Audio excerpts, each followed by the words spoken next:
Lionel Messi তার ফুটবলীয় ক্যারিয়ারে শত শত প্লেয়ারদের মোকাবেলা করেছেন। ড্রিবল করে কত শত ডিফেন্সিভ মিডফিল্ডারদের ফাঁকি দিয়েছেন তার কোনো ইয়াত্তা নেই।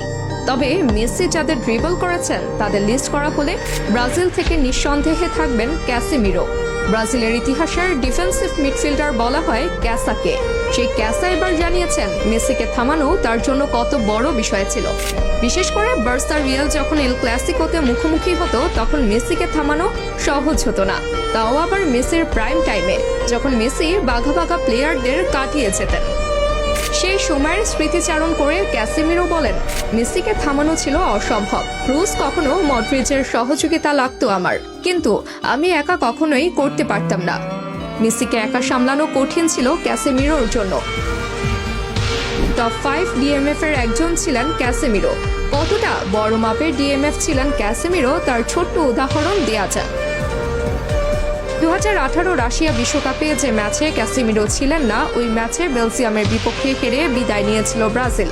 সেই ব্রাজিলের সেরা ডিফেন্ডারের মুখে এমন বাণী, এ থেকে স্পষ্ট হয় মেসির মতো অ্যাটার প্লে মেকারের দ্বিতীয়টি পায়নি ফুটবল বিশ্ব। মেসি যখন ড্রিবল করত তখন প্রতিপক্ষের ডিফেন্ডাররা চেয়ে চেয়ে দেখতেন, এছাড়া কোনো কিছুই করার থাকতো না তাদের। শরীরকে অস্বাভাবিক বাঁক খাইয়ে প্রতিপক্ষের পায়ের ফাঁকা গলিয়ে বল নিয়ে ছুটতেন মেসি।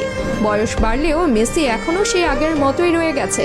বিভিন্ন সময়ে তার প্রমাণ দিয়েছেন মেসি স্বয়ং। তবে তার প্রতিপক্ষ যারা ছিলেন তারা মুখেই স্বীকার করতেন মেসির অসামান্য পারফরমেন্সের কথা।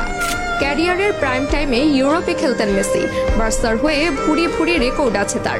সেই সময় তিনি যে দলের মুখোমুখি হতেন সে দলকে আলাদা করে পরিকল্পনা করতে হতো। তাকে আটকানোর জন্য একাধিক প্লেয়ার নিযুক্ত রাখত কোচ। তারপরেও মেসিকে আটকে রাখা যেত না। মেসি এমন একজন ফুটবলার ছিলেন যিনি মুখে কথা বলতে পছন্দ করতেন কম, কাজে প্রমাণ করতেন। এল ক্লাসিকো থেকে শুরু করে যে কোনো গুরুত্বপূর্ণ ম্যাচগুলোতে মেসি হয়ে উঠতেন অপ্রতিরোধ্য। যত বড় ম্যাচ হতো ততই যেন আগ্রাসী হয়ে উঠতেন মেসি। মেসির এই অসামান্য পারফরমেন্সের কৃতিত্ব স্বরূপ প্রতিপক্ষরা মেসিকে ভাসাতেন প্রশংসায়।